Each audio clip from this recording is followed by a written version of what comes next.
So, welcome back to the More Life podcast, and on episode 10, we have David Stephen, a good friend, entrepreneur, absolutely smashing the business game. In this podcast, we speak about business and where he's came from working at McDonald's to now generating hundreds of thousands a month. But other than that, we do dig into his personal development, how he's developed his mindset to get to where he is right now. A lot of important nuggets of wisdom that you can soak in and take away, as always. So, get your popcorn ready, cunts, and enjoy the fucking episode. So, David, tell us a little bit about yourself. Introduce yourself to the More Life audience. Yeah, of course. So, thanks for having me on, guys. First of all, it's I'm sure it'll be an interesting chat. Sure. So, my name's David Stephen. I'm an entrepreneur. I've got a home improvements construction business and also property investment businesses and stuff like that as well. I've got a real estate company in Dubai as well that's just fairly recent. So, I also have a marketing business. So, yeah, fairly hectic, fairly hectic life. So, but yeah, I love it, to be honest. I do. When you change it. What age are you, bro? 28. What age did this all start? Like, take us back to maybe early 20s, late teens. Sure. So, I mean, when I left school, if we go back that far, as such, I had a variety of different jobs, to be honest with you. I worked in JD Sports, worked in River Island, and then I went to McDonald's, which I fucking loved, by the way. Like, I went there for about 18 months, 2 years, something like that. So that was probably about 18, 19, Okay. potentially, something like that. In fact, actually, I think it might have been earlier than that because I bought my first car when I worked there, and I'm sure that was when I was 17, so it must have been 17, 18. Yeah. So just a little bit earlier than I'd said there. So worked there for, as I says, about 2 years tops. We spoke about how that ended. I think the other night, did we? Remind me, bro. I woke up like a fucking retard today. So basically, I was just on a fucking night shift, and we decided to open the store up for obviously it was just drive through at that point in time, right? So we'd opened the store internally, which the location of the shop, my opinion, was a fucking bad idea, right? Because it's Glasgow at the end of the day, and it's obviously fucking junkies came into the shop, fucking mouthing off, giving one of the managers dogs abuse, and she was a female. So I'm obviously sitting at my break at this point, and I was just like, I can't stand or sit here and listen to them speak to somebody like that, especially my manager and whatever else. So obviously I've went up and approached them and says, look, leave the shop in a nice way, of course. And then fucking because I swore at the customer, essentially the manager chopped me to the actual store manager and I got sacked. What, for like defending? Genuinely for defending the manager that was getting verbally abused off some junkie. And yeah, it cost me my job, McDonald's, like 100%. That's mad. So when you think about that, it's fucking mad, isn't it? So moving on from there. So moving on from there, I went to work in Sky, call centre environment. It was actually fucking really good again, to be fair. I really enjoyed it. What did you enjoy about it? Obviously, there's like 300 people in it as well. So I actually met quite a few boys that I'm still pretty close with now from there, to be honest with you. Yep. So there was a good mix of people, a mix of variety. You got good benefits being an employee. All of the things that I looked for at that age or that kind of point in my life, and I made good money. My mates were, on building sites, out grafting, snowing, pissing a rain. Like, I was making better dough sitting in a call centre all day, fucking just on the phone. Yeah. But it's taught me a lot of things that I use today in my actual business in terms of, some, sales tactics, some negotiation tactics, because I worked in the retentions department. So for me, what that means is people are phoning to cancel, right? And I need to save them. Yeah. So affordability, moving abroad, financial difficulty, can't afford their bills, maybe their offers had expired. So I had to be adaptable for every single conversation. So I said this on one of my other podcasts as well, like I genuinely still use a lot of the stuff that I got taught or learned in that environment today in my businesses. So it was pretty beneficial. And then actually left Sky to become a gas engineer. That's how I get involved in the trade game, essentially, as well. So I'd paid to go and do one of those fast track courses. Right. It was like 6 months intense gas engineer qualification course. So done that, and then obviously when I'd finished that, I just gradually got into a job being a gas engineer. And I thought to myself, right, if What I do age are that, you around this time?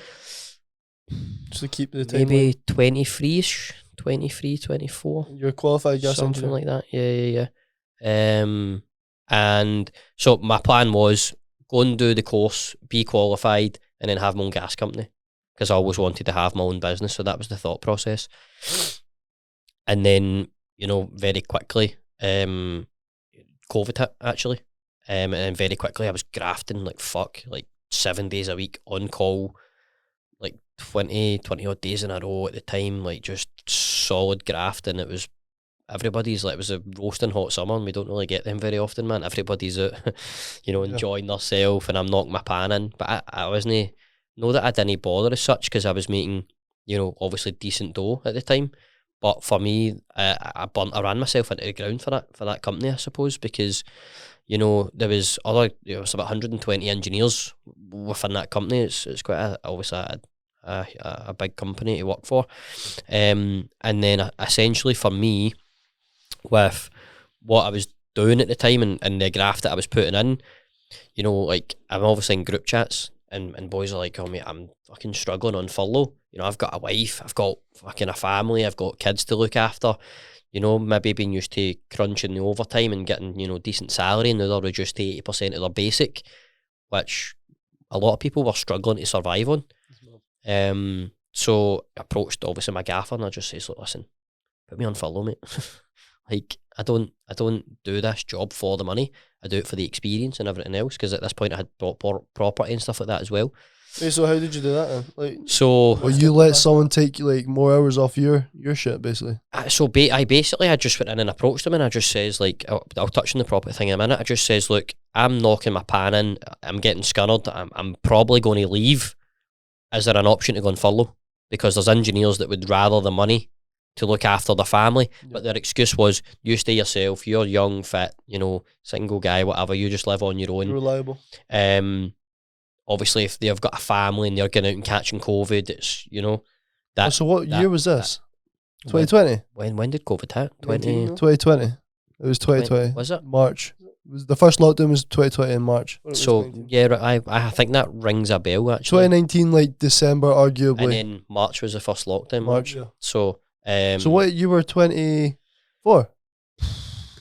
You're 28 right now. Yeah, quick maths, bro. Yeah, something like that. Yeah, I think so. So you think so? A year. So you're like a year into because the reason I want to speak through this is because the position you're in now substantially different from fucking then.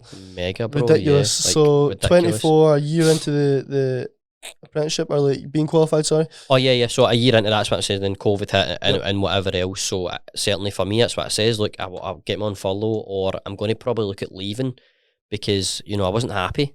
You know, there's more to life than getting up every day and knocking your pan in for somebody that, you know, doesn't give a fuck about you. You're literally just a number. And we spoke about how I don't want my businesses to be like that just before we came in, but we'll touch on that.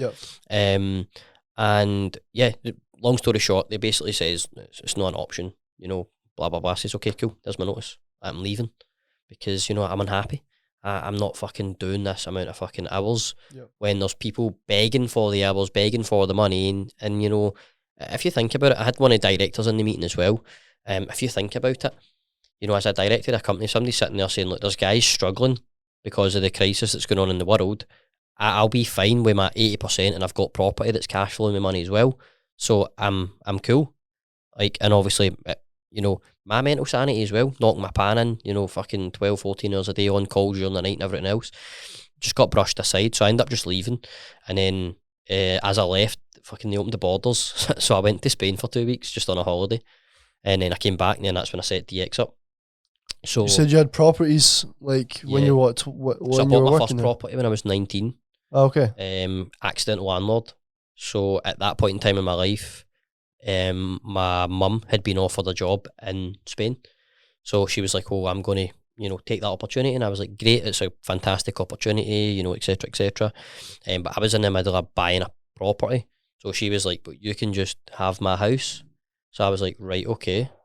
It would probably be silly to stop buying that though, because I was like, I could just rent it out. Yeah. 19, didn't know fucking a fraction of what I know now about property. But Certainly for me, it was an accidental landlord, so I actually, started renting that out, and then just seeing that cash coming in. It wasn't a lot, right? But seeing that cash coming in and doing nothing, I was like, oh. How much was the house that you I bought the initially house for 72k.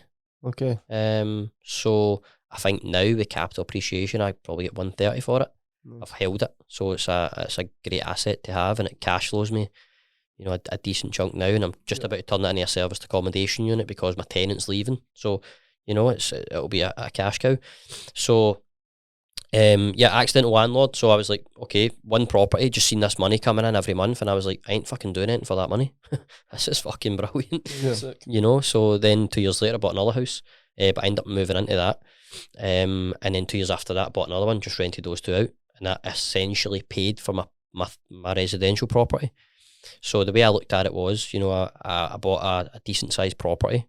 It wasn't costing me any money because my tenants were effectively with their rents and the mortgage, and that was back when the rates were like buttons, 1-2%. Yeah. Now it's obviously a little bit different, but I just seen, a full circle there where I was like, right, okay, I'm not doing anything, and I'm getting this property, I'm getting the capital appreciation, I'm getting my mortgage paid for. So realistically, all my bills were just like utility bills and phone and car and that. But so did you put deposits down on these houses? Yeah. 5-10%. The first one was 5%, so you could do that back then. Sick. Which was beneficial. Were you just really good at fucking saving money, obviously, back when you were like basically at McDonald's and shit like that? Yep. So I was just a fucking, I had like a paper round on that when I was younger as well, and I used to just, stash the pound coins away, and I was always hungry to save. Yeah, it's just, it was always in my ways, save. I was never, like a heavy drinker. I was never out of the weekend blowing all my money and then shit, I need to get to Friday to get paid. Mm-hmm.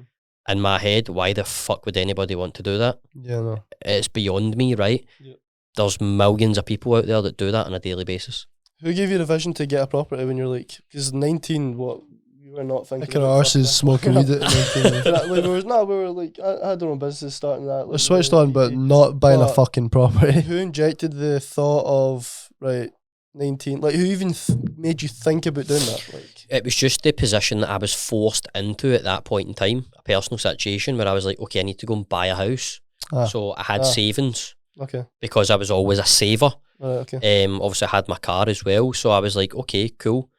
I just seen I was just kind of forced into it due to a personal situation. Okay. But I'm glad it happened because it opened my eyes in terms of, as I says, after a few months, I was like, I'm just getting paid this money into my bank every month and I'm not doing anything. So then quickly I was like, if I've got 10 of them, that will replace my job. And I don't need, I can, do what I want. And obviously it's far from that now, but it gave me that sense of vision for the future. Yeah. And I was like, okay, that was why I bought one so quickly afterwards. Obviously then I ended up moving into that. I was supposed to be buying that to rent out, but again, life gets in the way, fucking shit happens, situations come up. So I had another avenue to go and live in there. And then as I says, when I bought my another property, I ended up living in that and just rented those two out. So it was beneficial, eh? Did you see, to get the house, obviously 5% on like a 72k house is like 4k. It was it's fucking nuts to think about.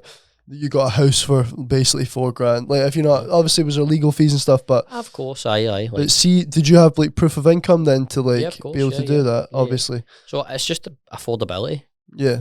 Like with the lender, I can't remember who the lender would have been at the time, but yeah. Obviously I had a good chunk of savings because no matter where I worked, I always saved. Yeah. Not that I wouldn't spend money, because if I wanted a pair of trainers, I would go and buy a pair of trainers. If I wanted, that t-shirt, I would go and buy that t-shirt. But I was quite smart with my money and I would always just save up. Yeah. It was just the way I was. So obviously having, a lot of savings in the bank for probably being at that age, and then having the affordability because of my job, it was a piece of piss, to be honest with you. See, when it comes to handling objections, obviously it goes back to when you said you're in the retentions department. Mm-hmm. That is exactly what you're handling. You're handling objections, trying to get over people's fucking problems towards not wanting to stay on with what you're doing, what you're trying to keep them on with Sky. When you say you still use some of the the things you learnt then? Yeah, of course, what yeah. are some of those things? So it's a great question. So for me, that forces you to be adaptable in every situation. Yep. So it's not as if although I done the same job essentially, you know, the outcome was supposed to be the same. You know, Yep. I save the client, I get a little bit of commission for that, and they get a better deal, and you know everybody's happy. But it was a lot of problem solving. You know, people would phone in with, you know, like most calls. Well, I would say every call is different, but there obviously was an element of repetition. But it just forces you to think outside the box. Yep. How can I, you know, for me, I used to love it when people, you know, came on the phone shouting and bawling, screaming, fucking cancel this now, fucking don't want to speak to you, blah, Do you get blah, any blah. specific ones that you remember? A A little bit long ago. it was a wee while ago, but I used to always like the volatile kind of, you know, clientele. Because again, just going back to your question, what do I still use just now? That Yep. forces you to be adaptable. You need to show empathy. You need to provide, you know, a resolution. You need to obviously bring them in. It's a lot of psychology as well. So get them thinking, you know, about things the way that you might be thinking about it. Get them to be open-minded to have conversations. So in terms of what I still use just now, I would definitely say the adaptability. You know, every single day. I'd said on my story before I came on here, like, the audience that you guys have compared to maybe other podcasts that I've done will be different, so you can be adaptable, and I'm fully aware of that. Also, one of the things as well is in terms of their training academy and set up an element. Yep. It was setting you up for success, and that's what I do with all my new staff. We spoke briefly as well. I've got 44 staff just now with DX, and you know, a couple of businesses in there as well. And for me, it's important that any member of staff I bring on, I need to understand that there's going to be a settling in period. There's going to be an element where they need to adapt to new surroundings, new processes, new systems. But I need to make sure that I can look myself in the mirror and say, I've set them up for success. Does that make sense? Yeah, 100%. Because, and that was one of the things that they done in there. They set you up for success. They took you through a rigorous training program. And within that, there was obviously elements that I still use just now. Like, for example, they would tell you, you know, structure your calls on the phone, Yep. right? When I go to a meeting, or if I'm speaking to an investor, you need to structure the call, set expectations, set clear expectations. And for me, that's where we probably, you know, excel within certain elements of my business, because we are so transparent, we're so honest, and we will set clear expectations. Like, just, you know, as an example of that, pulled up at my showroom the other day, and I walked in, there was two customers literally just walking in at the same time. Naturally, you know, my sales team or somebody in the office would deal with that, but I thought, I'm here now, made the conversation, hi guys, how you doing? And just throughout the conversation, they were like, oh, we've been getting, you know, some mixed information, some mixed signals about getting new windows. Yep. I said, okay, talk to me. And they were like, well, we've just got the house rough casted, you know, a few months ago, which is your external rendering, rough casting. And I was like, okay, well, you've done that backwards, haven't you? Because you're supposed to fit your windows and then get your rough casting, obviously getting a better finish. And that's the situation. So they then began chatting, and, you know, this company's told me that, this company said this, blah, blah, blah. So what do? I set clear expectations. Like, this is how my business operates. This is how we'll handle your inquiry. And I told them that in a, you know, a polite and pleasant way. So they knew what was about to happen. So I just says, look, listen, I know that you've been told, you know, X, Y, and Z from all these different companies. Let me give you a bit of information about us, tell you our processes, and I'll answer the questions that you're finding difficulty from other customers. But people don't know I'm setting an agenda as such, and it's called, I would call it setting an agenda is what we call it from a sales training perspective. Yeah. But if you were talking to me in that instance, you don't know I've just set an agenda. You're painting that picture for them. Painting that picture. Yeah. So I'm setting a clear expectation, and I'm making them aware of what I'm about to speak to them about. But why? The why is the most important part. Making why the sale I'm on about it. to do that. Do you know what I mean? Because I want them to understand me. Yep. I want them to understand what we do as a business, because there's tons of businesses out there that will fit windows. Of course there is. Yep. But we're not like every other business. Yep. And that's what I believe is why we're so successful. So can we break that? You weren't going to say it, were you? I was. What? Probably a shite question, so I'll carry on. If you don't mind, I want to break down your staff just a little bit, because it fucking blows my mind. I said to you just before the podcast started, like, it's enough stress me trying to fucking do it all on my own. Yeah, Like, I can't really fathom 44 fucking people, like, Right now. under my roof right now, as you said, it probably the future, Yeah, why but not? right now, so There's nothing stopping you. exactly. So if you could break down like those 44 staff, like what were they all placed inside your company? Yeah, of course. So obviously you'll have myself and Sean, my business partner. Yep. Obviously he was supposed to come today, but we've got a pretty hectic schedule at the minute. Yep. So we obviously sit at the top. Under us we have a head of business. Yep.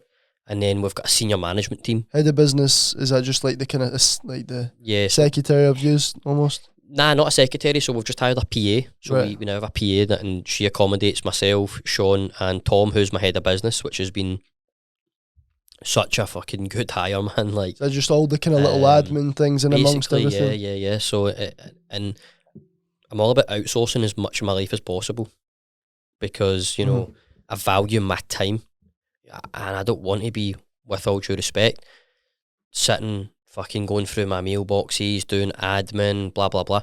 That's not a good use of my time. So I would rather pay a professional to come in and do that, do it correctly, and do a good job, so that I can just focus on revenue generating tasks. So what is a good use of your time now? So I would say working on the business, Yeah. not in the business. What do you do to work on the business? So a lot of different things. So I get a lot of reports sent to me, you know, on a daily and a weekly and a monthly and a quarterly basis. Yep. So I'm a big data guy.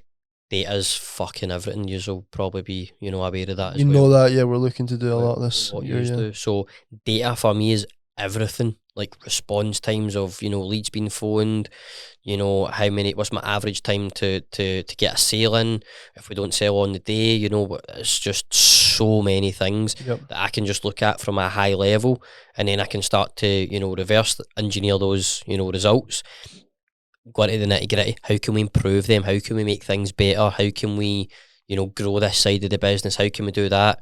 So that's what really gets my juices flowing, is how can I generate more revenue Yep. and create better processes and systems. So just going back to the organisation chart there, Yep. would be obviously me and Sean at the top, my head of business and then my senior management team. So we've been, you know, I'd said to you there as well, you know, I never want my staff to feel like they're just a number, because at the end of the day, the way I see it as, and this is pretty a realistic, you know, way of looking at it, if I've got 44 staff, which I do, I also have 44 people who have 44 different lives and, you know, different problems, and there could be challenges there, whether it could be, you know, people have childcare problems, you name it. Like, there's so many different options within that, but I always want my staff to feel valued. You know, as a business owner, at the end of the day, I wouldn't be where I am without them. So I'm always grateful for my team, because I wouldn't be where I am today in terms of a success without them. And I don't even feel like we've scratched the surface. Like, I genuinely, I know the vision and where we want to go with things, and it's, you know, it's going to be big and it's going to be huge. And, you know, without my staff, I would not be able to do that, because you can't do everything yourself. Yep. I used to have the mindset, like probably most business owners out there. Yep. Oh, but if I hire staff, then, you know, I've got more bills to pay and shit, then, you know, I might not make as much one month, and, you know, that's a normal thought process for business owners to go through. I've got friends who have businesses and they're scared of hiring people, because it's a scary thing. But what I've done is I've went through personal development, I've educated my mentality, I've educated my mindset, I've leveled myself up. I believe I've probably reprogrammed myself from 5 years ago. I'd be unrecognisable in so many different aspects of my life, whether that be, you know, friendship groups, social circles, you know, the way I conduct myself, my businesses, etc., the list would go on with that as well. So for me, I'm always grateful for my team, but I'm a perfectionist, and they'll be well aware of this, right? Because the smallest wee thing, I'm like, why is that happening? Why didn't this? Why, you know? But that's the standards I try and drive into my, you know, different departments within the business and different staffing levels. And when I say I don't want them to feel like they're just a number, we offer big incentives, we offer big rewards for people that perform well, people that are, you know, achieving great things, and people that are, you know, being successful within my organisations, because why the fuck not? Like, why the fuck not? Literally. So for me, on the back of that as well, what we always do is every quarter I'll take all my staff out for a meal and drinks, and it's on me and Sean. I'm not looking forward to the next one because what a fucking bill that's going to be.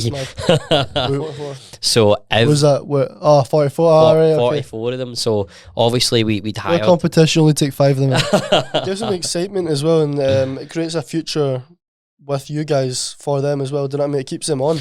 That's it. And for me, you know, I've kind of grew into, you know, I want my staff to buy into my vision. Vision's so important because it needs to start from the top down the way. Like even, and I'm talking like my yard man. You know, what's my vision in the business? I want everybody to know within my organisation what we're doing, but more importantly, why we're doing it. Why do I want to do this? You know, I want to have a, you know, I want to be the biggest home improvement company in Scotland, and we've obviously been chatting about, you know, we've been testing down south as well, and we cover, you know, up in Aberdeen and stuff like that as well. So, I mean, we're up there, you know, all the time just now, so we cover the full of Scotland. So for me, you know, I want my staff and my team to believe in the vision, but I also need them to be a part of it, because they're going to be achieving it with me. And that's where I see a lot of business owners, you know, because, you know, I see a lot of business owners doing things probably that what they see is normal, which is probably what 90% of business owners do. But those maybe 10% of people that are so successful so quickly just do things different. And that's one of my ethoses within DX Home Improvements would be, we do things different to anybody else. And the level of service that we provide in terms of, you know, there won't be construction companies out there that have got a marketing team that look at AI, right? That have got a videographer. I could go on and on and on. Well, literally. Like, but what we do is we are creating not only a business, but we're also creating a vision of providing the best service in what's notoriously a fucking ropey industry. Because, you know, people, how many times you hear fucking, like, one of my staff came in the other day, it was like, my mum had organised somebody to come in and do this Homer and blah, blah, blah. That's like cowboy. Fucked off with the money. Can we help them? I was like, why the fuck did you not ask me first? Like, why are you going to? So I was like, come in and speak to us first, like, you know, and we can get it sorted. Of course, what am I going to do? Yeah, I'm going to help somebody, one of my staff's mum. Of course I am. Yeah, for sure, So, but yeah, just those little things, you know, it's I need my guys to be on board with everything that I'm doing. Would you agree that a big part of why you're different though is because we spoke about when we went and linked to David Lloyd about authenticity and your morals and values being very strong, and you wouldn't even like, even when it comes to being faithful with your girlfriend, like you would never break that barrier because of who you are, and you're really strong in it. Yeah. Because you carry that into the workplace, you've got no ego, you're not like, they're my fucking minions, they're working for me. Yeah. You think that's why you carry that into that? Just because of your like authenticity? Bro, a 1,000,000%. And, you know, like, even like when I says to you, like if I go into my office, right, and, you know, the floor will need mopped, bro, I ain't, you know, if there's nobody available to do that, I'll fucking mop the floor. It doesn't bother me. I don't have that mad fucking, you know, I'm too superiority, you know, I'm complex. too big for these tasks. I'm the boss. You know, come and do this and come and do that. If my guys are being productive, right? And, you know, like for example, yesterday I was unloading a delivery in the office. I just happened to walk by at the time, and the guy needed a hand. And, you know, all my other team are busy. So I was like, okay, cool. I'll give you a hand, mate. Like, let's organise it. And that, like, I get that there's probably a lot of people out there be like, that's not good use of your time. I thought you only do revenue generating tasks. Well, of course, but I ain't going to leave some delivery guy standing in my unit like a fucking spare prick when I've, you know, I need to come in and out as quickly as possible. So yeah, of course, there'll be things that I don't necessarily want to do, but I will. It's your morals though, because you're strong. Exactly, bro. It's just the morals, and, you know, I try and, you know, be approachable as well for all my staff. You know, I've been in environments where people are like, fuck man, there's the director coming in. It's David. Like that, like, you know, and I've worked in companies and they're like, oh fuck, there's the big boss man. Let's get everything. Like, what makes them different to you? Fuck all. Absolutely fuck all. Obviously, you'd probably rather though your staff like love and respect you rather than like fear you. Precisely, bro. Because if they love and respect you, then they're going to want to do things for you, and there's going to be a genuine reason why they would. I mean, exactly. So the approach obviously we've got like, I've got boundaries with my staff. Of course I do. If I'd slap your ass now, you're just breaking barriers. I've got boundaries, of course. What's that, my boy? But yeah, like I want my staff to be able to, you know, approach me. Like, bear in mind, when I was in Dubai there for about 7 weeks, we were actually talking about this yesterday in a different meeting. So I reckon I should probably know the exact number, but we did have a few people drop off and everything else, right? Because of the volume of people that we hired, which is fully expected. So let's say it was 16 staff that I started in January. Bro, when I came back, I walked into my office and people were like, who the fuck is this? I hadn't met them, you know? Yep. So for me, I'm like, I want to be approachable. You know, I want people to understand and know, you know, yeah, I own the company, but, you know, if you want to have a chat with me, you want to speak to me about something, if you've got a problem that you need resolved, and, you know, obviously we've got line managers and we've got management teams, but I wouldn't refuse any one of my staff, you know, messaging me and, you know, listen, I might not reply to them instantaneously, of course, but, you know, I'll get back to them, or I can get it resolved, because I don't want to work in an environment where people are like, well, fuck, there's the, you know, the such and such coming in. They'd be like, oh, hi, all right, how you doing? Morning.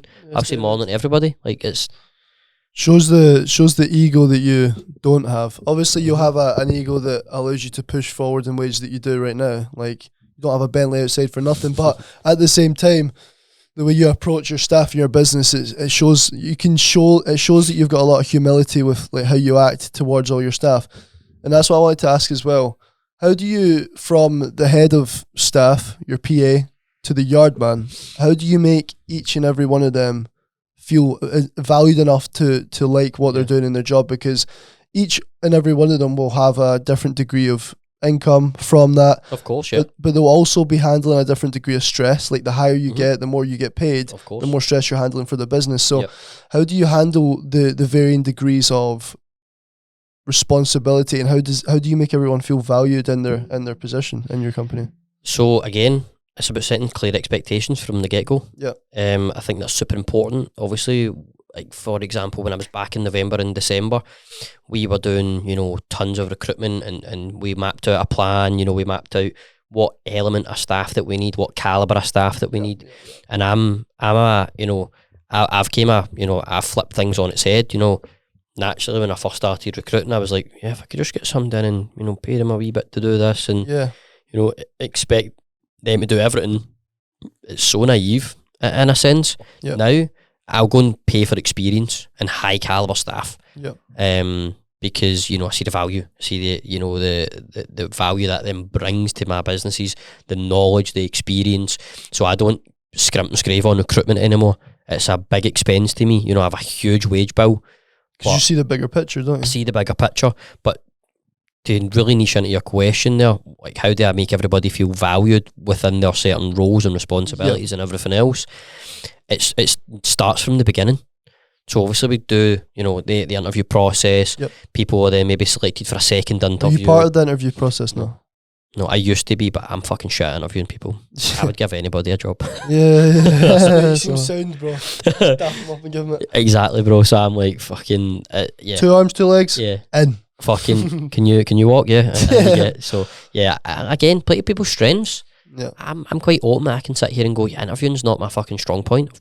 Like, of course, like, I've not came from a background of fucking interviewing people. Legit, and it's no something that I would enjoy doing. So again, what do I do? Play to people's strengths. Who's good at interviewing? Blah blah blah.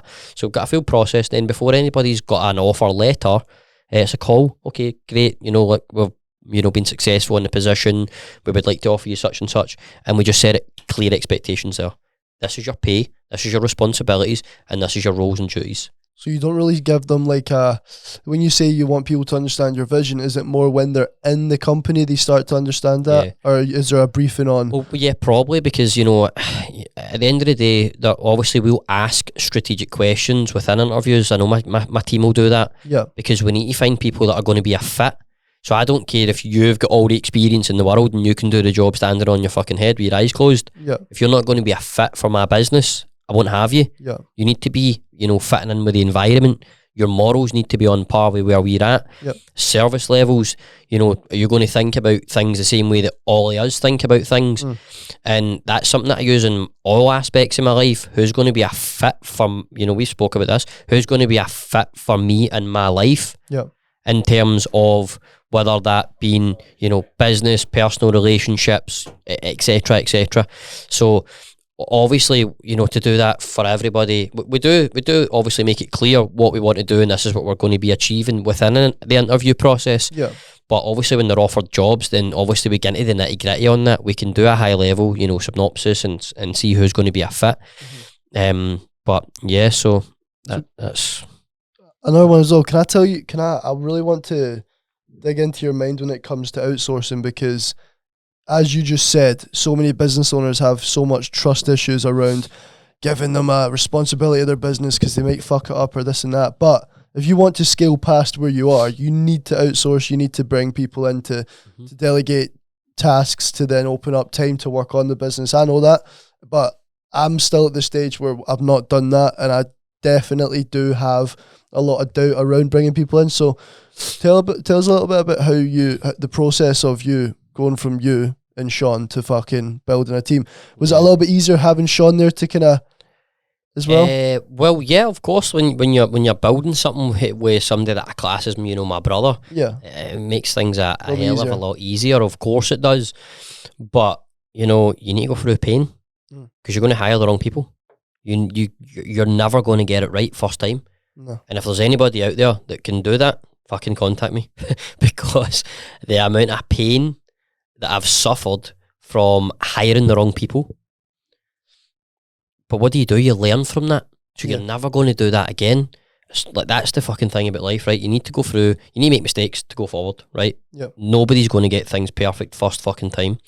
So we went through a shit ton of pain when it comes to recruitment and hiring people, because you're, like I said at the start, I was trying to scrimp and save on wages and you know, like with all due respect to people that may be coming in to do a level of role, if I'm paying them 20k or I've got somebody at 30k, there's a 10k difference in wage gap there, right? Yeah.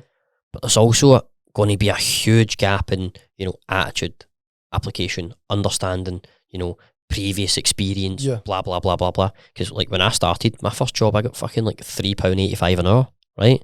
So you know, when I join a business or when I joined a company like as such back then, I was just a fucking trainee. So you need to, you know, it's up to me really to go in and work and perform and do well. Yeah. So it's just one of those ones. You're going to make fucking mistakes. You're going to have people that will fail your expectations. You're going to have people that will phone in sick, fucking go AWOL. Like, honestly, the list is endless.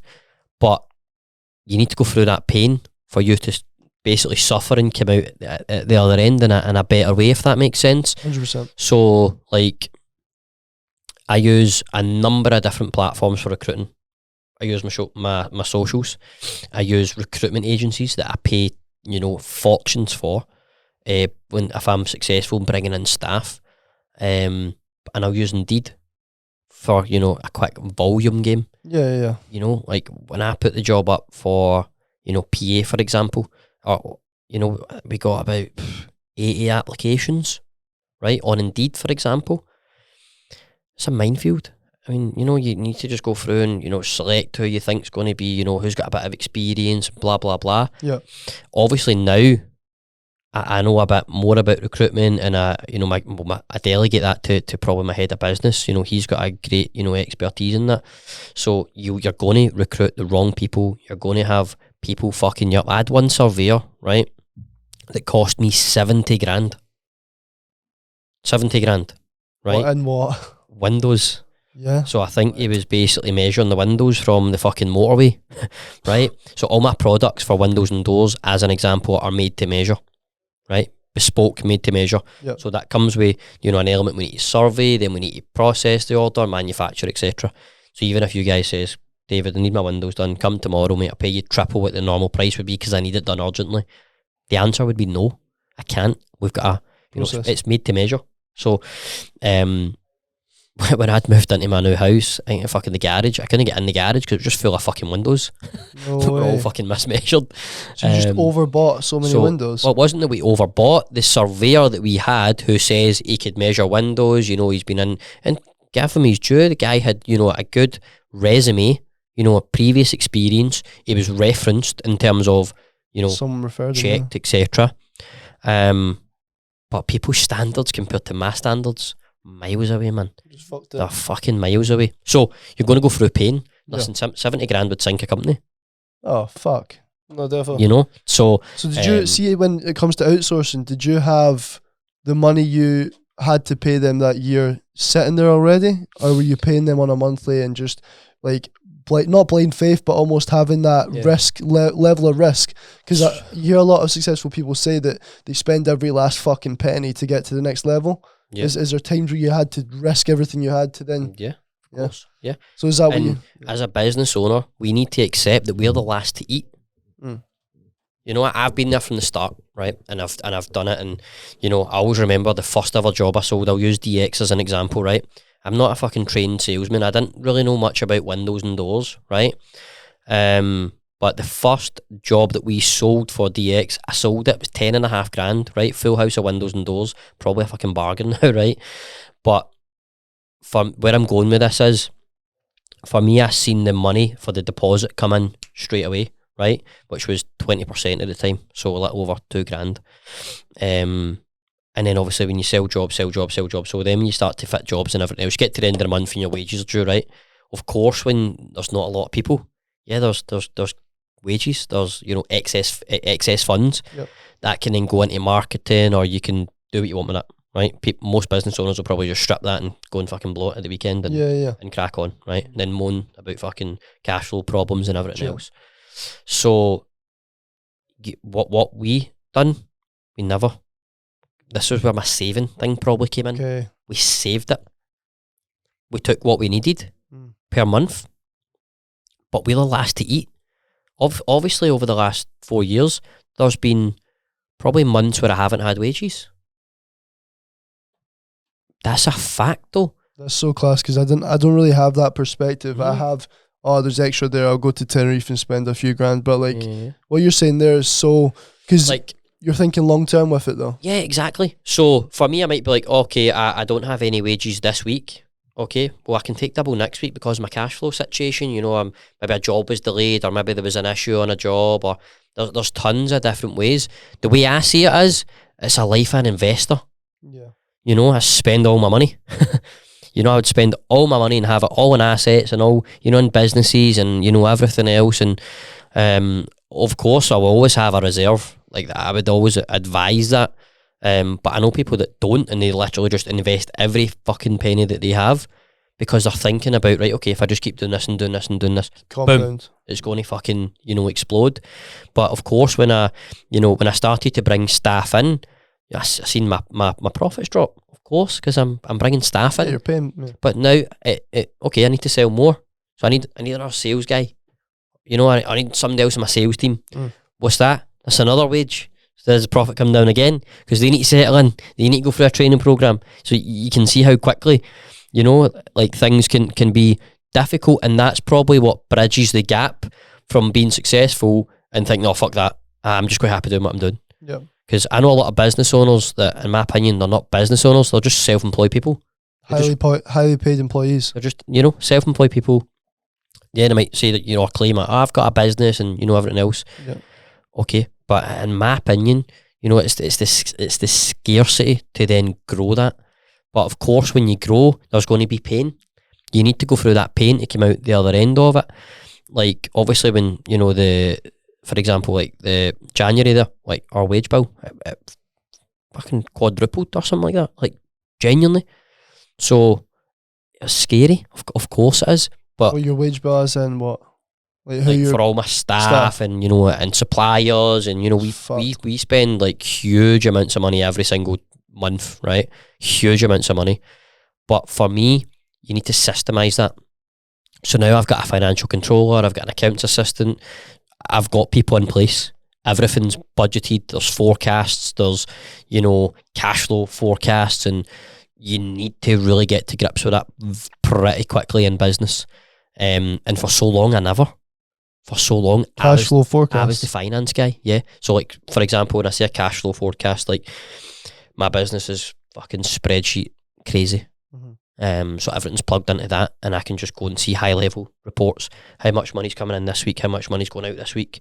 You know, do I need to, you know, move things? Do I need to change jobs? Do I need to do it? You know, Right. what does that allow? What does data allow me to do? It allows me to then make strategic decisions on my business. Yeah.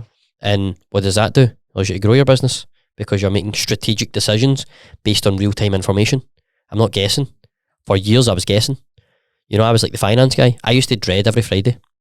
I used to get to like 3 o'clock and I'd be like, fucking hell, man. I'm going to be working till about 10 o'clock at night because I was the finance guy. It was all in here. Yeah. It was all in here, bro, right? And when I say all in there, suppliers, wages, like fucking, it was in there. Like, and I was like, I need to get it out of there and I need to get this systemized. I need to bring in a team. And granted, my head of business has been so good for coming in and structuring things like that, to the point where I actually spoke to Sean yesterday and I was like, bro, how the fuck did I do that? Like, how is that even fucking possible? Why did you do that? I think it was the control factor. So you know? why wasn't it on a spreadsheet though? Like, why did you just do it mentally? Well, of course, I did have certain spreadsheets and everything else, but, you know, we were chatting about a lot of things yesterday, and it was like, you know, it used to be like, you know, at the start of the week, I would get an email, right, this is all the jobs that we're fitting this week. Obviously, this will be the balance the customer owes us. This is the deposit forecast predictions. This is how much sales we're predicting this week. Yep. So, of course, I would have an element of an understanding, but a lot of it was mentally in my head. And I didn't have a payment system. Now I've got a payment system. I click a button, it pays all my staff, right? Didn't know that existed. I used to manually bank transfer everybody money. Oh, no way, man. What? So, bro, trust me when I say fucking Fridays were crazy. They were. But what did I do? I tried to educate myself on, I'm like, right, okay, how do these big organisations pay all their staff? There's got to be a fucking solution. System, yeah. So I reached into my network, and I probably should have done that way before I done it. You imagine sitting having to pay 60 invoices or something on a Friday? So manual bank transfer. Oh, that's terrifying. Yeah. Fucking horrible, bro. I accidentally pressed an extra 0. Fuck. So headspace and physical time are two different things. Like, we've all got the physical time to do what we possibly can because Yep. there's only so much physical time, but with the amount of tasks that you've got, and even again me and Jack trying to scale, and our business is on a different scale to you, but you've still got a to-do list with like fucking 50 things on it you could be doing. How do you deal with the 50 things and just do one at a time? Like, how does that work in your head? So delegation, so crucial now. What if you can't like delegate? Yeah, like, what when you what didn't were have your anyone tasks? to delegate it to? What were your tasks? 'Cause My you tasks- still have yourself other than delegation. Yeah, of course. So how do you deal with that? Because it's overwhelming. Like, because I'll sometimes find myself, fucking hell, I've got 30 messages to reply to. I've got 10 things I could be doing for my fucking landing page. Like, there's so many fucking small. So how do you deal with that? 'Cause A it's million%, and everything that you're saying, bro, I've been through all of that fucking tenfold because, fucked. you know, again, I was the naive business owner. I didn't recruit people for a long period of time. We turned over 2.2 million in the second year of business, right? And I had 5 office staff. Fucking 5 office. What were the 5 office staff? Me, Sean, and 3 other people. Who were the 3 people? What jobs? What roles did they play? So obviously it was like sales, marketing, and installations. Fucking hell, mate. So- How do you deal with that though? Like, how do you just attack the one thing at a time? and That get it wee done? sales guy would have been going fucking. He said, Oh no, I had a mental. sales team. So like sales team, right? But I had like maybe one salesperson in the office that maybe managed and dealt with, you know, all the quotes and you know, Okay. all that type of shit, right? And then I had one guy in operations, so they would organise all the jobs, all the installations, all the, you know, the materials, the customer, right? Looking back now, like, bro, I've been there, man. Like, and I'm glad I went through all of that though. How did you cross the bridge? Educated myself, Through just personal development courses. and courses, and Yeah. you know, Mentorship. there's a lot of mentorship programs as well. There's a lot of stigma around there about, you know, having a business coach and a lifestyle coach. Oh, it's a lot of shite. What the fuck you doing that for? Yeah. You know, I remember the first time my mate told me he went to something like that. I was the same. I was like, you go to what, bro? Like, seriously? That's And gay, bro. bro, because that's the Glasgow mentality. Literally. Innit? That That is the fucking Heavy Glasgow gay, bro. mentality, bro, right? It's like, okay, bro, I have got that many fucking coaches, leaders, mentors, like, it's fucking ridiculous, right? Because see, when you flick that switch and you see the value Yeah. and You know, I worked with a private medical practitioner for 4 months because of my gut. And you know, the fucking shit that I learned about my own fucking body in those 4 months, bro, nobody's even thinking about that type of shit. No. Nobody, bro. And you know, if I had to, you know, 4 or 5 years ago, say to maybe people that were in my social circle back then, or going into, they'd be like, bro, you're fucking weird, man, like, what you doing? But that's the fucking Glasgow mentality that we live in. I call it the Glasgow Bubble, right? Because it's so fucking true, it's so relatable, it's so judgmental, and it's like, I call it the fucking rat race, right? There's people that'll never escape that, never fucking escape that. But all it takes is one day for them to do that. Yeah. All it takes is one day for them to change their life, like, forever. That might sound extreme, but it's so fucking true, man. It's all perspective, isn't It's so fucking true. And if people, rather than, you know, because I'm a big believer in, you know, the way that people operate now is that they consume so much on a daily basis, right? See if you control what you consume. See if you change that to a positive. That one small change can make a massive difference. Because it can open your perspective. You could start to think about things a little bit differently. Rather than maybe being jealous, oh, fucking look, this cunt driving about in his fucking Bentley and fucking, he's a blah, blah, blah, right? Because I get it, of course I do. Oh, fuck, man, he's got a fucking Bentley. How the fuck can I get one of them? That's the kind of fucking perspective you want. Literally. But 99% of Glasgow is the fucking other way. Oh, he's a drug dealer, he's this, he's that. Oh, that's fucking bullshit, bro. Mad. You know? So for me, it's like that 1% of people will obviously excel in life. Yeah. You know, bro. So it's all about perspective, being open-minded to change things. And a lot of people don't do things on the fear of what someone else will think.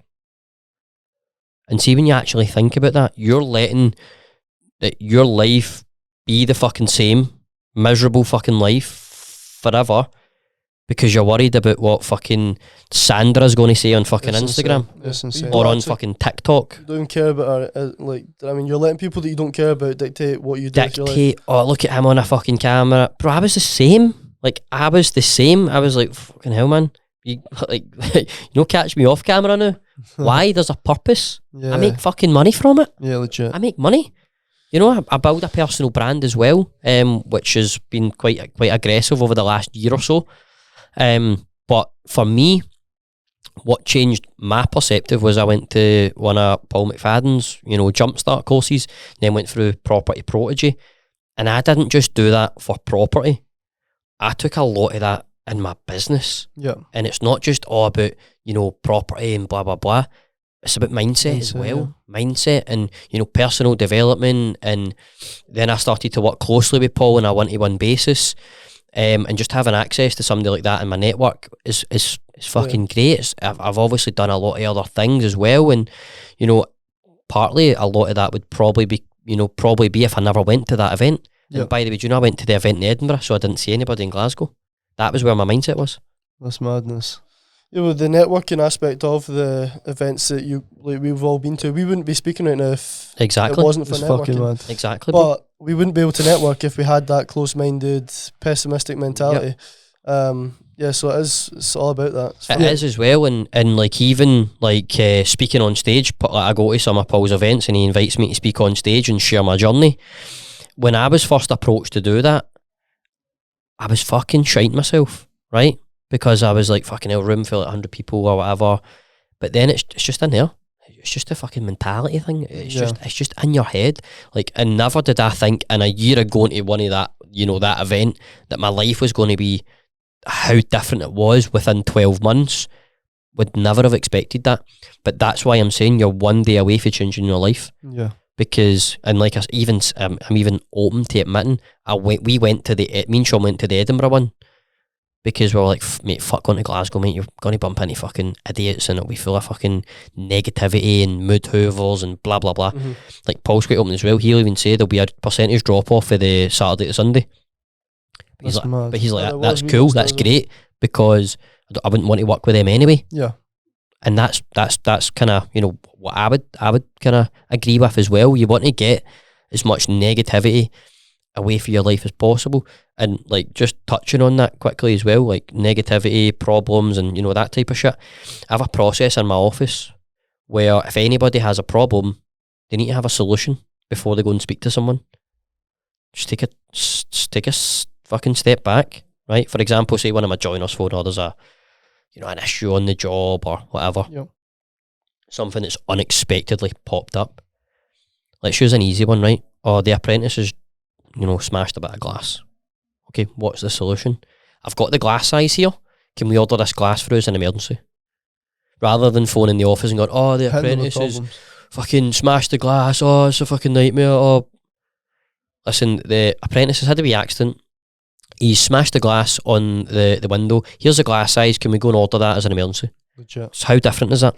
So, mate, it's like the friction that you just took away from that is insane. Just from adding solution is crazy. So how fucking different is that, right? So again, what does that do in my office?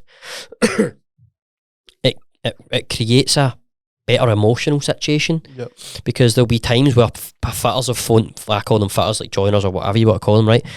When I was in the business working fucking 14, 15, 16 hours a day, they would phone and be like, oh, like use the glass one as an example, oh, fucking smash the glass, blah, blah, blah, blah. Like, I'm like, cool, bro, what's the size? And I'll order the glass. Aye, but it wasn't me. And I'm like, I don't really care who it was. It happened, exactly. Let's just fix it. Yeah, man. So obviously when somebody phones the office and they're, ranting and raving, and that can then rub off on them. Yeah. So then they can be like, fuck's sake, aye, this fucking idiot has smashed the fucking glass. Oh, blah, blah. Rather than, let's just flip it. Yeah, man. Flip it. Less friction, everything flows. It's perfect. And that's the way I try and drive things into my life and my businesses, because it's that shift. And again, that's what would probably separate us from everybody else. And by the way, we'll phone the customer. Hi, how you doing? Listen, such in the office. I know that, the apprentice, made a little mistake there, smashed the glass. Really sorry about that. I've ordered your glass. It's an emergency. Rather than phoning the customer, in a frantic manner. Yeah. And then you're getting the customer worked up. And then before you know it, the customer's all emotional. Yeah. Then before you know it, for a wee crack bit of glass, there's a fucking situation. If you just approach it in the right manner. Because I know it was hypothetical, but you said the first said, it wasn't me. Like, taking responsibility is clearly something that you pride yourself on, and 1,000,000%. that accountability is fucking what you need. We had a great chat about this the other night when we were at the gym in the sauna. I always get my staff, or I drive into my staff every single day, right? We need to take accountability, right? I don't care if the supplier has, delivered the wrong door. That's my problem. That's my fault. We need to take accountability. Like, if somebody, like I says, if it's somebody else's that's caused that, we need to just suck it up, take ownership, take accountability, take responsibility, because I want to be able to go home at night and look in the mirror and say, do you know what? I done everything that I could today. And that's so powerful, because the culture that we live in, Glasgow for an example, is everybody's sucked into want to blame everybody else for their problems, rather than sucking the fucking shit up, right? Yep. Taking accountability and going, right, what could, like, if somebody's unhappy, why are they unhappy? Oh, well, you've fucking done blah, blah, blah, blah, blah. But I've done that because of that. That's my pet hate. It's tit for tat shit, right? Yeah, man. So, okay, fair enough. I shouldn't have annoyed you, or I shouldn't. All right, okay. Do you know what? See, in hindsight, I probably shouldn't have done that. So I take your point on board, and even apologising for something, powerful. If you've got the ability to apologise and take ownership, it is one of the most powerful things. Your ego will stop you, though. Of course. It's your ego, isn't it? It is your ego and your inner ego, and that battle with maybe feeling vulnerable, maybe, feeling, less of a person because insecure, you have to apologise or whatever it may be. But for me, okay, even if in my head, because I live by this saying every day, right? There's a difference between being right and getting what you want. And see, when you fucking process that on a deeper level, it's game changing. No, that's so sick. It's game changing because, you know, if somebody's unhappy, but I want to get what I want, if I just go and fight fire with fire with them, what's that going to do? Yeah. Absolutely fuck all. Even if you're right, you don't get what you want. Exactly. So, right, okay, look, listen, I'm sorry, blah, blah, blah. And boom, you just take a different angle. Yeah, man. Like that's everything so I do, there's a purpose behind it. And that's what I say about reprogramming myself and Yep. educating my mindset, my mentality, and thinking about things on a different level. There's intent behind what you do. Yeah. Like it seems like you reflect on a lot of what you do before you even do it. Mhm. We talk about self-reflection a lot because So a lot important. of people reflect at the end of a week. You'll probably reflect before you even fucking open your mouth. Do you know what I'm saying? Yeah, and listen, I ain't saying I fucking do that all the time. You know, of course I No, you don't. do react sometimes. Of course, like I can be reactive, you know, of course, and I can be emotional and I can be drawn into emotional situations. Who the fuck can't? No. But it's what you do in the back end of that. Hmm. And like I say, so if that has happened and something's been, you know, an emotional reaction, I'll fucking put my hand up and say, I shouldn't have done that there. Yep. Because again, top 1% of the people in the world would do that. Do you know Andrew Huberman, Doesn't the ring a bell. neuroscientist, like the Huberman Lab? Basically, he talks a lot about like stress response, stress control and stuff. And Mhm. what the average person won't understand about people like yourself, like high-level business owners, is that because you're handling so much stress on a daily basis, you're at your threshold, nearly at your threshold basically all the time. So what he describes is he's so good at his stress control, but it could take for an email not loading properly for him to fucking flip a little bit. But it's like pulling, Sounds a bit like me. yeah, but it's like purely based on you always being at your threshold and you're always pushing the capacity of your stress. You're always trying to grow. And people that aren't at that capacity and trying to grow past where they are now, they'll Mhm. never understand that. They're always in that little comfort zone and they've Yeah. got a ceiling to work within, whereas you're always at that fucking ceiling trying to break through that glass ceiling to get to the next one. Yeah. And the average person will never appreciate that. But I wanted to ask quickly, obviously you've been from like 5, 10, 20 grand a month to fucking 6 figures. What would you say? Iman Gadzi talks a lot about, for a lot of people, it's not really worth the extra stress and responsibility. Yeah. What's your take on that? My take on it, everybody's built differently. So from earning 5 grand a month to 100 grand a month, right? There's a fucking whole load of shit in the middle of that, never mind the difference in a financial position Yeah. and in perspective.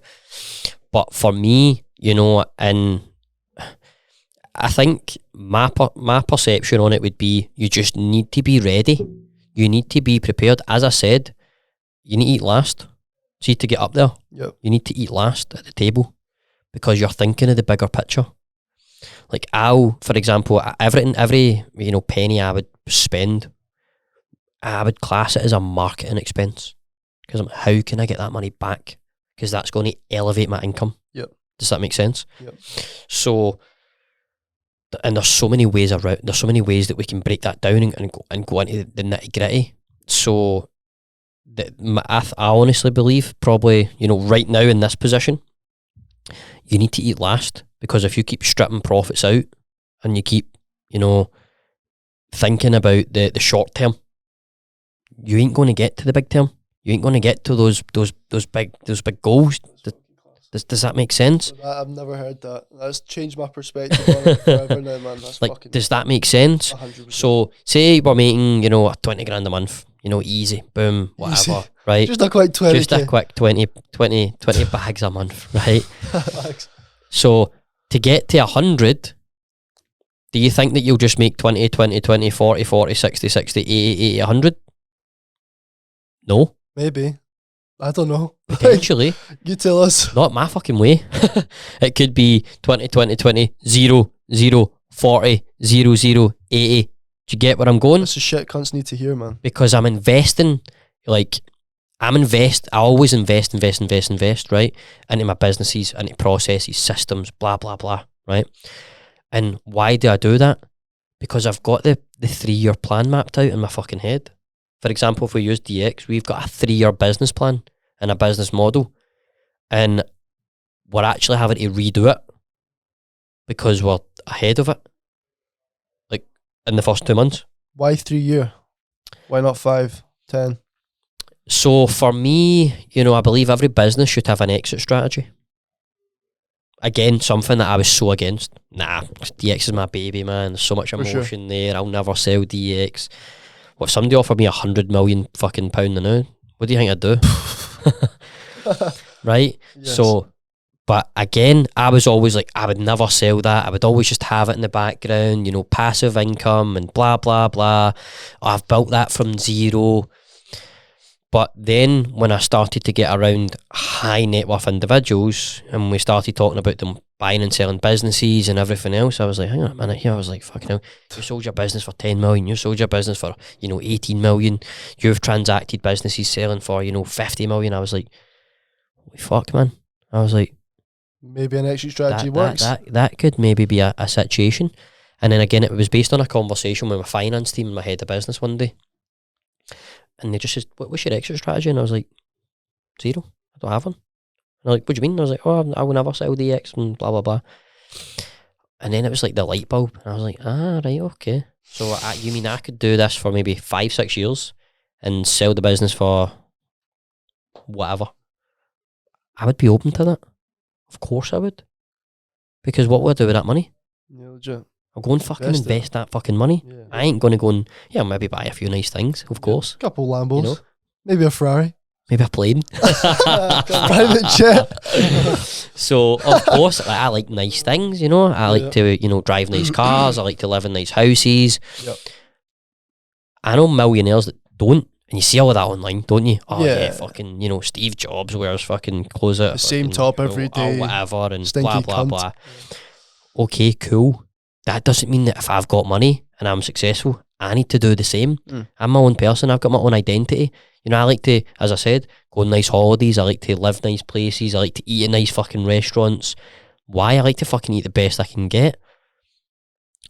Because that's what motivates me in life. Why the fuck do I want to bust my arse and do everything that I'm fucking doing to, in my opinion, you know, drive a fucking Skoda, right? Yeah. That, you know, and people do that. Of course they will, right? Not fucking me. I like nice fucking things. Yeah. And by getting nice fucking things, it's a marketing tool. I was just about to say, My car, personal brand my as well. car's a marketing tool. Can't see that. You pull up to a course and they're like, he's smashing it. I was going to say as well, see some advice even for boys like me and Jack. Yeah. We're thinking this year 6 figures like for our business and stuff, right? Can't wait to see it, guys. Not in a month yet. No, not, but see. Yeah, though, that's the key It word. will happen. But see, for boys like us though, we're thinking about getting a new car. Yeah. Or like getting teeth done, which Yeah. is going to be like, mate, I'm going to be spending like $7,000 on teeth and shit, like Yeah, all yeah. in. What's your opinion on that? Like, is that like spend money to just like open your mind up? I'm spending that. Like, what is the is there any Yeah. advice there as well, or Well- is it just invest every bit you've got and don't buy the other kind of shiny objects? No, bro, that's what I say is like, if like, I'll invest the majority of my funds and my capital and whatever else, and I'll maybe cross collateral things and that. But bro, if you want to go and get your teeth done, that's going to make you happy. Like also you need to remember life's too short, man. Like, yeah, 100%. like I'm going to be 30 next year, right? Couple of grey hairs. Bro, you're nearly dead. Bro, tell me about it. Do you want to just give us DX, bro? We'll just fucking keep running. 20 million. You're getting like 10 years. So, like, also we need to remember as well that of course we grind and graft and work and right, but life's also short, legitimately. So, like, I got a hair transplant. Most people don't know. No, it's looking clean, bro. Most people don't know. And like you says, you're getting your teeth done. You know, off topic thing as well about that. You know, I'm getting my teeth done shortly. But again, the power of networking. I'm sitting, you know, in Dubai. The boy that's going to do my teeth came up, sat next to me, and he was like, "Do you mind if I sit there?" Blah blah blah. We got chatting, you know, and it's a value exchange. What do you do, mate? I'm a dentist. I was like, okay. He's like, I've got my own, you know, clinic in the West End in Glasgow, blah, blah, blah. I was like, all right, okay. I was like, I've got, you know, property and home improvements company and that. We started following each other on Instagram. Was it in Dubai you met him? Met him in Dubai, yeah. He was on holiday with his partner. We were just sitting watching the football. And, you know, long story short, you know, I ended up messaging him. I was like, look, bro, I'm back home for a few weeks. Can I pop in and see you? We got chatting. Turns out he wants to do some things in his property. And what can I do? It's fucking perfect, man. Value for value. There's a value exchange there. Yeah. So, So the thing you would say is like, obviously invest, think about the long term, but yeah, of course, you need to enjoy it as well. Like, one of the things I was probably guilty of not doing was enjoying it. Yeah. Like, really fucking guilty of not enjoying what I had, because it's built in me to be like, right, okay, you've done 100 grand in sales this week. Okay, when can I get 200? When can I get 300? You're not focusing on the reward, like, really. I'm always like, okay, fucking, I'm happy for about 5 minutes, and then I'm like, right, how can we go again? What can we do to make this fucking better? Yeah, sick. But that's the kind of the entrepreneur that's ingrained in me, I would say. Some people will say that's a fucking negative, be fucking happy for what you've got and blah blah blah. But I'm not. I want to be better. Yeah, never satisfied. I always want to be better. Satisfaction levels in my body probably don't fucking exist. They're probably very hard to find. But again, working with a private medical practitioner, I discovered that. Yeah. So what did I do? I discovered ways to fix that. Not fix it, because that's probably the wrong way to put Improve it. But I discovered ways of how to increase it within my body. And, like, for example, vitamin D, and my body and my DNA, my blueprint, helps produce serotonin levels within my body, which serotonin's to do with your satisfaction, your contentment levels. Yeah. And, if I go into the whole nitty gritty about my DNA blueprint, before I generate serotonin levels, the way it was described to me was, David, you've got a 6 foot wall in front of you, and you've got a team of angry people over there trying to steal it from you as well. So it takes me a lot to generate that serotonin within my body, which produces satisfaction and everything else. So you said to me a year ago that I would know that. I'd have called you fucking strange and weird. Why nah, you're fucking mad. Of course I'm happy. I've got a nice life and everything else. Yeah, for sure. How can I be happier? Yeah. What can I do within myself to make things better? And again, I went and educated myself. I worked with, a private medical practitioner for about 4 or 5 months. We tried different things and we had different conversations and different chats. So now I know what I can do when I maybe start feeling, because listen, we're fucking human at the end of the day, right? We're not fucking robots. There's going to be, by the way, I get days where I wake up and I'm like, I can't be fucked today. 100%. Because especially when I'm here in Glasgow, right? And obviously Dubai's 4 hours ahead.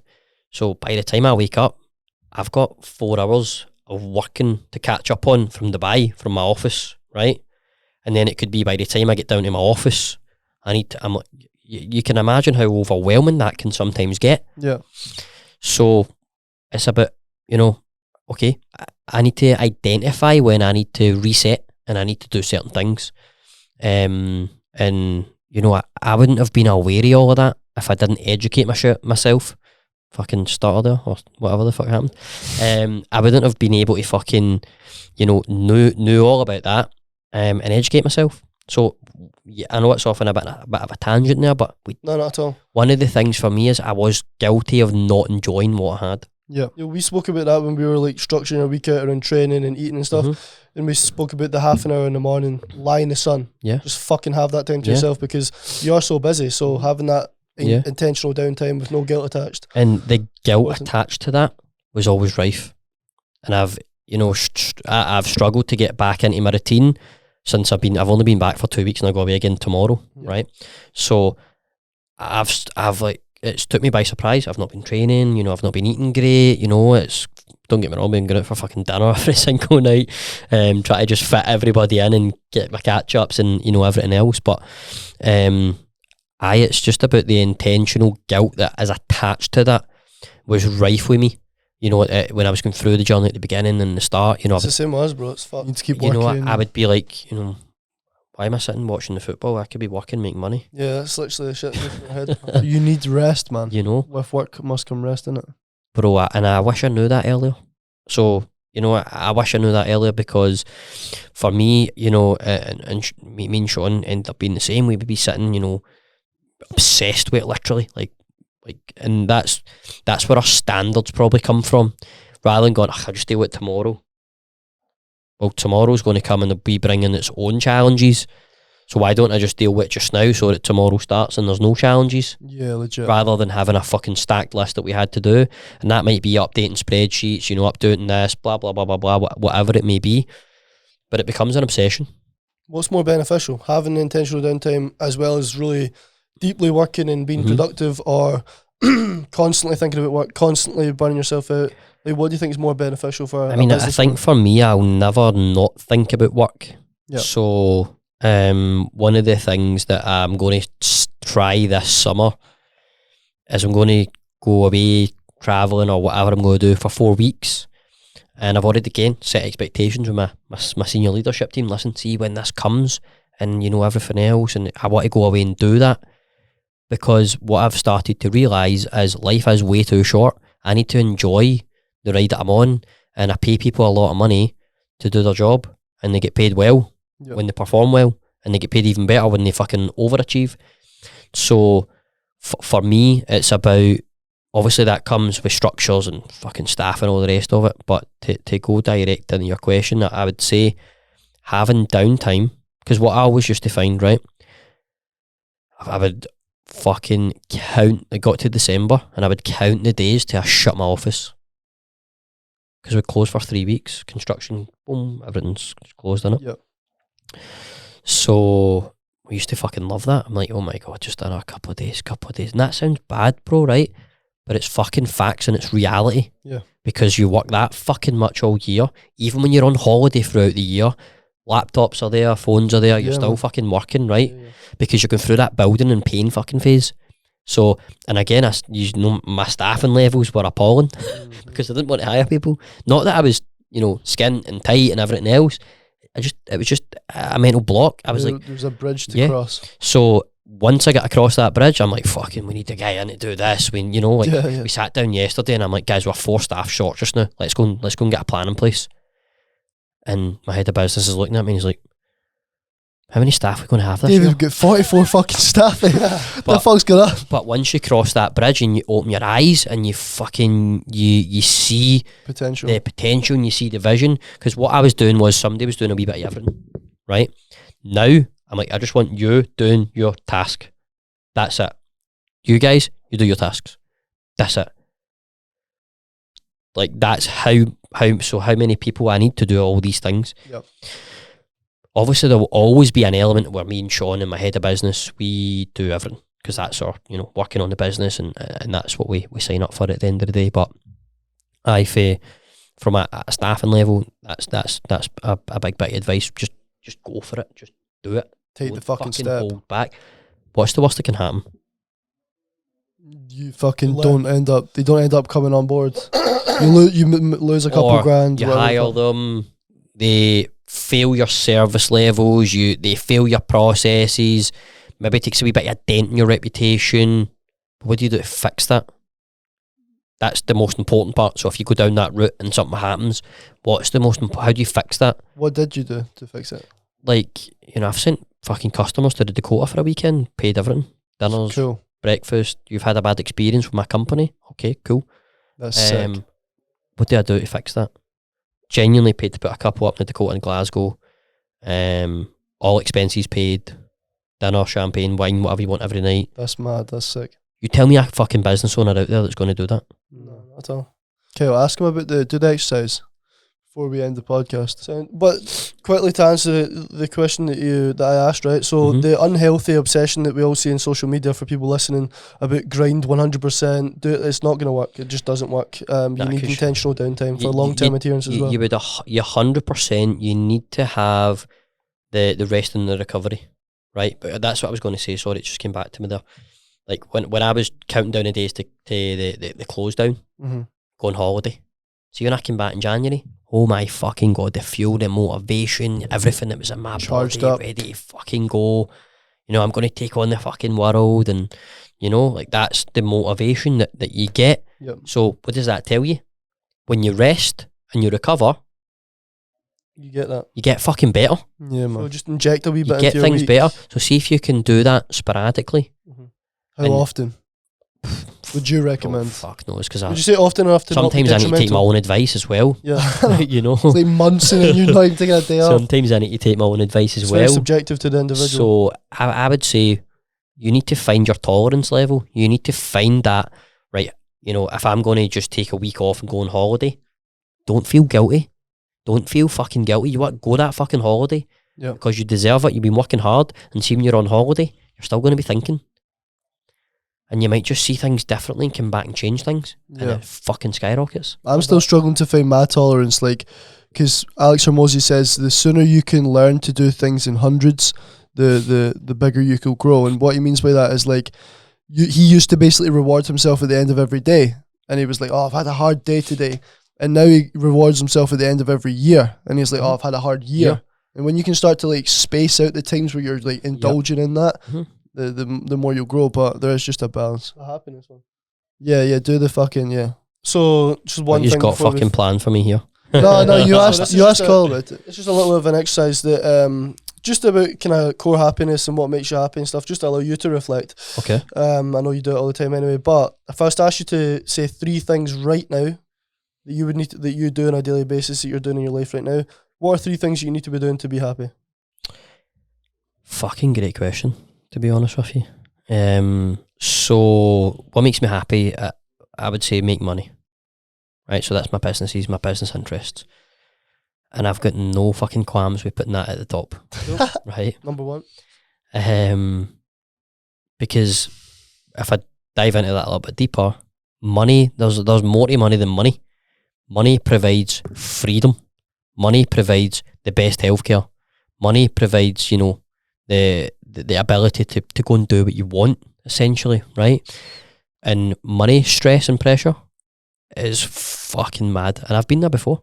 You know, I've been there, I had no money and everything else. So I would always say money makes me happy. So no qualms with putting that at the top, because it's more than the actual money aspect of it. It's what that can bring to my life. All right. Number 2.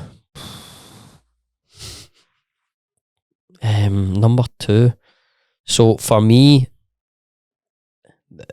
my family is a lot to do with everything that I do, because I want to create generational wealth. So I know that every day that I'm making these sacrifices, right, that there's a long-term element of it, so that my family don't maybe need to go through the struggles that I went through when I was growing up. And that doesn't say that my parents didn't give me a great life. Sure. They did. They gave me everything that they possibly could. But for me, you know, the family's also one of my, you know, probably my main priorities. And the sacrifice element of that, when I'm in Dubai and I'm away from my family, I'm a very, very family orientated guy. So that's a sacrifice for me. So I know why.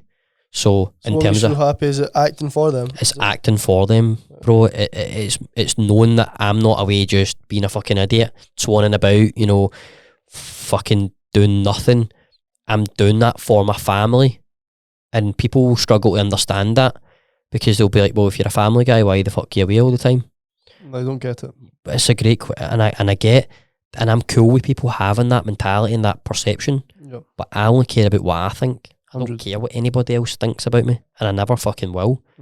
So for me, like my little brother, you know, he's going to be 2 this year. Fuck me, he's going to be a wealthy little dude when he's older, and I'll make sure of it. And he's going to have a nice fucking life, because everything that I do is for my family. So that's a big motivation for me. So 3? 3 would be, I suppose, the gratification I get with what I do as well. Being able to, and by the way, I'm not a big reflector. Something I need to do a lot more. I'll be more than happy to say that. But when I do sit back and reflect, I'm like, last night, for example, I don't know why I was driving away. I went down to see my mum before I go away. I was just driving up the road, and I was just like, I was on the phone to Sean. We were going through the staff, and, you know, amount of staff we've got, and going through, you know, some conversations, and I was just like, bro, see, if you take a step back, like, we're 28, right? We've got 44 members of staff, and we've turned over millions of pounds. Like, that is mental. That's something, bro. Like, that is some fucking mad shit that we never ever...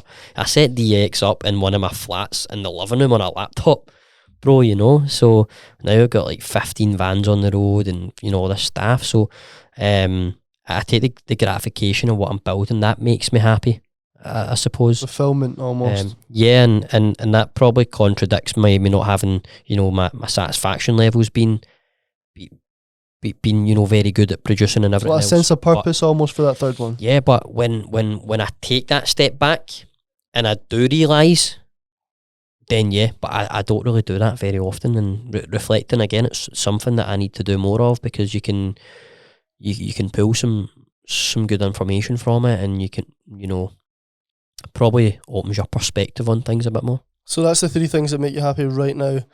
So I want you to fast forward, right? Your breath's getting shallow. You're about to fucking die. You're literally last 10 breaths of your full life. Yeah. You're on your deathbed, right? What are 3 things at that moment in time before you die you would have had to done to feel true happiness, to feel core happiness? Well, I again, leaving my family with generational wealth, knowing that I've created a legacy as such for them. Like, I've done that for them. And hopefully by that time my family's, you know, a lot bigger. Maybe a partner, maybe kids, and, you know, they might have kids and, you know, everything else, but you never know when your time's up. So that could be fucking tomorrow, right? So making sure that, you know, if that was a situation, that I've created that for my family. And I would probably just say, you know, that if I had to fast forward, I'd probably be sitting there going, well, I just wish I had I hope that I would have had a good fucking life.